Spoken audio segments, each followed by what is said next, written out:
J'ai un cancer, comment en parler à mes enfants? On voit ça tout de suite avec mes invités.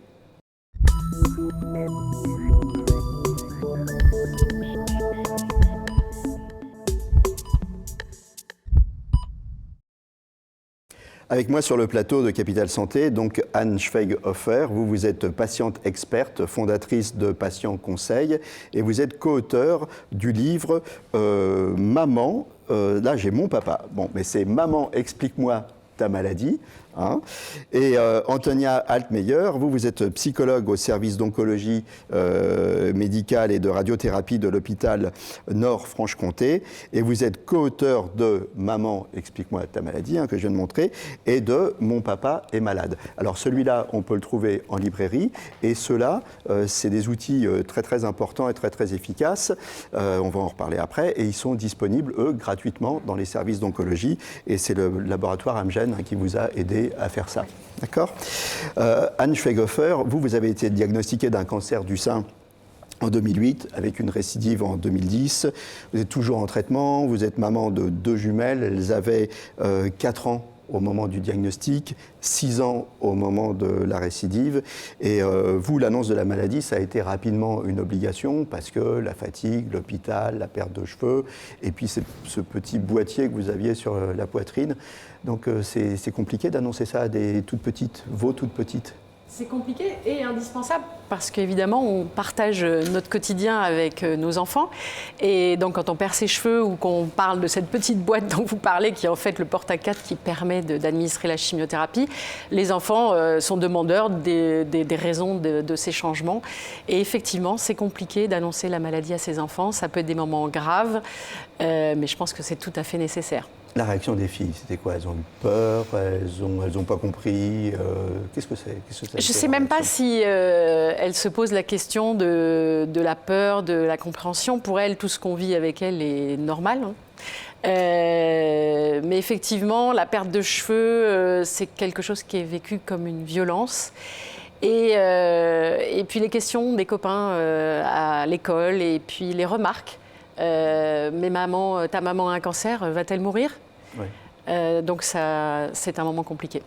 Donc la mort, il faut en parler parce que sinon c'est les enfants en fait qui vont vous en parler. Il ne faut pas éluder la question. Tout à fait. En fait, qu'est-ce qu'il faut? Il ne faut rien éluder. Il faut employer les bons mots, pas dramatiser. Mais malgré tout, pas minimiser, c'est ça qu'il faut faire? C'est ce que vous avez fait du moins, vous? Oui, je pense que c'est ça qu'il faut faire et surtout, il ne faut pas hésiter à aborder les sujets, mais peut-être pas balancer toutes les informations, peut-être au fur et à mesure de ce qu'il se passe et au fur et à mesure des traitements. Quand ça vous est arrivé, vous n'étiez pas en couple, donc vous avez eu qu'à demander à vous-même. C'est plus facile finalement de réfléchir avec soi-même pour savoir quand on annonce ou quand on n'annonce pas la maladie, ou à votre avis c'est plus compliqué quand on est en couple parce qu'il faut être d'accord sur le moment de l'annonce, tout ça. Qu'est-ce que vous en pensez de ça? Oui, je pense que c'est plus compliqué. Pour moi, ça a été assez facile d'annoncer seul ce cancer sans effectivement se préoccuper de la temporalité et de la souffrance de l'autre. Mentir, ça n'a jamais été une option? Ah non, et c'est presque pas possible. Vous êtes physiquement atteint par le cancer, vous êtes fatigué. Moi, je me souviens quand mes petites avaient 4 ans et qu'il fallait leur donner la douche en se penchant avec des nausées. Il y a un moment, ça demande une certaine autonomisation de vos enfants et donc forcément, non, ce n'est pas une option. Et vous les avez informés régulièrement de la maladie? Très régulièrement, oui. C'est vous qui les informiez ou c'est elles qui demandaient ou c'est les deux finalement? C'est les deux finalement. C'est les deux. Donc c'est devenu...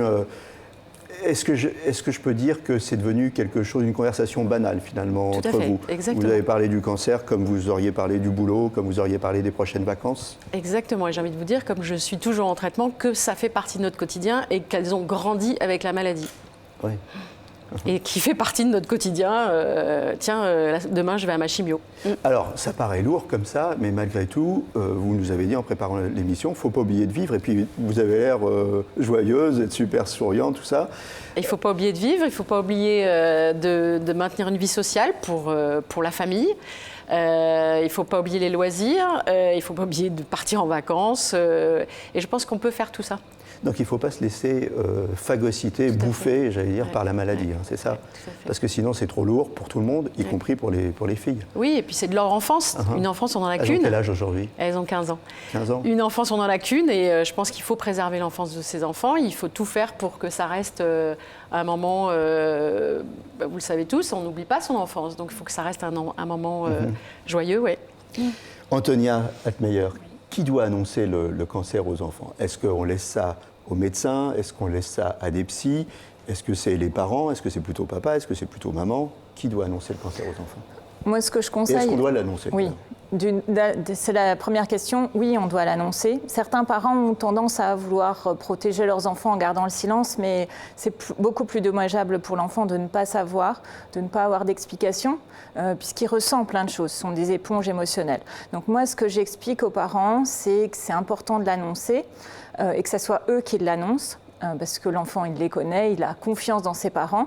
Mais souvent, les parents ne savent pas quels mots utiliser, ils sont démunis par rapport à ça et ont peur de faire souffrir leurs enfants. Et c'est pour ça que ça me semblait utile de les aider en créant des outils tels que qui guident les gens. Absolument. Donc, premier point, on l'annonce. Voilà. Deuxième point, c'est papa ou maman, ou papa et maman, voilà. Mais c'est quelqu'un de famille, proche. Oui. Ça peut être les grands-parents? Si les parents, c'est pas possible pour eux ou ils se sentent pas, ça peut être les grands-parents, mais dans la mesure du possible. En tout cas, c'est quelqu'un de proche, c'est pas un professionnel. Oui. Bon, on fait l'annonce s'il y a des frères et sœurs, à toute la fratrie, ou alors on les prend un par un, ou alors on dit lui il est tout petit, on va le préserver, on fait l'annonce aux deux grands et comment ça doit se passer? Après, ça dépend exactement des âges. S'il y a une grosse différence d'âge, ça se discute. Mais moi, je conseille vraiment de le faire à toute la fratrie en même temps. Comme ça, il n'y a pas d'idée, on m'a caché des choses, on en a dit plus à l'un qu'à l'autre. Et puis, les enfants sont au courant que tout le monde sait la même chose et ils peuvent se parler aussi entre eux de tout ça. Il n'y a pas de place aussi laissée à l'imaginaire ou à l'interprétation ou au fait que les grands vont ensuite reporter à des petits, aux plus petits. Donc tout le monde sait que c'est pas un sujet tabou au sein de la famille, on peut en parler. Alors c'est compliqué, justement, il faut utiliser les bons mots. Alors c'est pour ça que vous avez écrit toutes les deux ces bouquins qui sont super utiles pour les gens qui ont à faire face à l'annonce et à faire face à la maladie. Il faut utiliser les bons mots. Oui.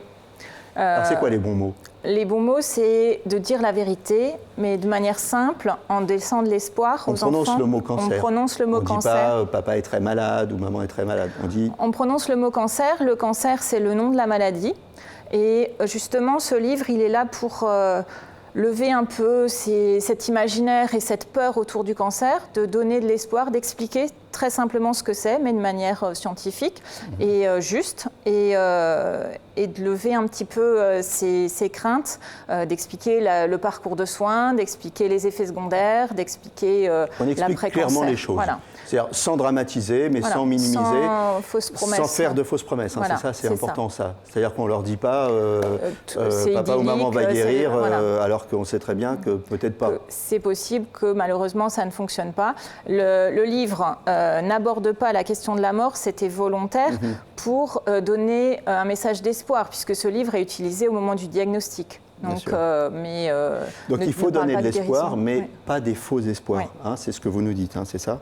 Tout à fait. Les enfants, il faut leur expliquer peut-être que c'est pas tabou, c'est pas secret, on peut en parler. Après, ils peuvent en discuter entre eux. Oui.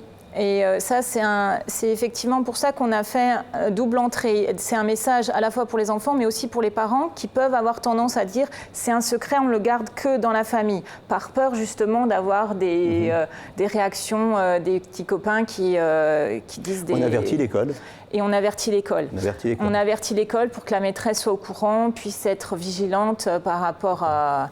Et l'enfant, il a besoin aussi de pouvoir en parler à sa petite copine, parce que les jours où il est inquiet parce que sa maman est en chimio, il a besoin de pouvoir... Donc on leur dit qu'ils ont besoin de... S'ils ont besoin d'en parler, c'est pas un problème, ils en parlent. S'ils ont besoin de pleurer, On peut pleurer. Hein. Tout à fait. Et les parents ont le droit de pleurer devant leurs enfants. Au contraire, ça montre que même si on est super fort et une super maman, un super papa, on a le droit d'avoir des émotions. Et c'est un message aussi important à transmettre. Alors au bout du cancer, j'allais dire au bout du cancer comme au bout de la vie, hein, il y a la mort.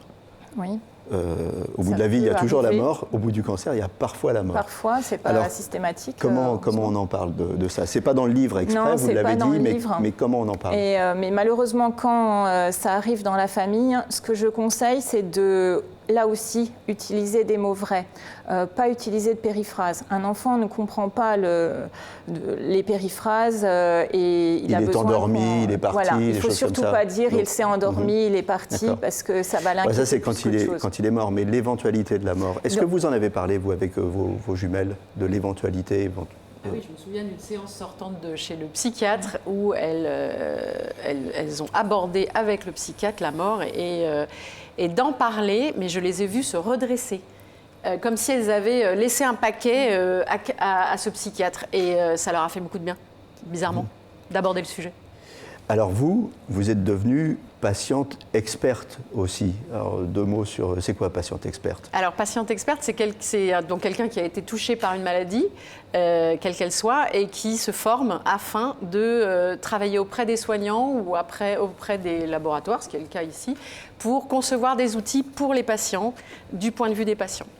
Donc, j'ai été formée à l'Université des patients à la Sorbonne et je travaille aux côtés d'Antonia sur ce livre que nous avons coécrit. Et donc, ça veut dire que d'autres patients ou patientes peuvent venir vous voir et vous demander des conseils. Vous êtes un genre de go-between entre le patient et le médecin, c'est ça? Tout à fait. Entre le patient et les gens qui conçoivent des outils pour les patients ou des programmes pour les patients, oui. D'accord. On arrive bientôt à la fin de l'émission. Si on doit donner des conseils aux papas, aux mamans, si on a un conseil à leur donner, qu'est-ce qu'on leur dit? Dire la vérité? Oui, dire la vérité et de ne pas hésiter s'ils en ont besoin d'aller consulter un psychologue pour les aider justement dans cette démarche-là et pour avoir plus d'assurance face aux enfants s'ils en ont besoin et que les psychologues sont là aussi pour les enfants quand c'est nécessaire. Qu'est-ce que vous dites, vous, maman? D'être complètement dans la transparence. Complètement dans la transparence. Complètement dans la transparence, voilà. Oui. Et vos filles, est-ce qu'elles vous ont reproché un jour d'avoir été dans la transparence ou au contraire, est-ce qu'elles vous ont remercié d'être dans la transparence? Ah, j'imagine qu'elles me remercient, mais elles ne l'expriment pas forcément. C'est des ados en même temps. Hein. Les ados, c'est pas toujours adorables. facile. Non, ça rassure les enfants de savoir la vérité. C'est vraiment très important. Donc, la vérité, c'est là-dessus qu'on va se quitter. Je vous remercie à toutes les deux d'être passées sur le plateau de Capital Santé. Antonia, je rappelle le titre de vos ouvrages. Maman, explique-moi ta maladie. Mon papa est malade. Je vais montrer les deux. Voilà, merci à toutes les deux, merci, on souhaite bon courage à tous les papas et à tous les mamans qui sont atteints d'un cancer. Prenez bien soin de vous et à très bientôt pour un nouveau numéro de Capital Santé. Merci.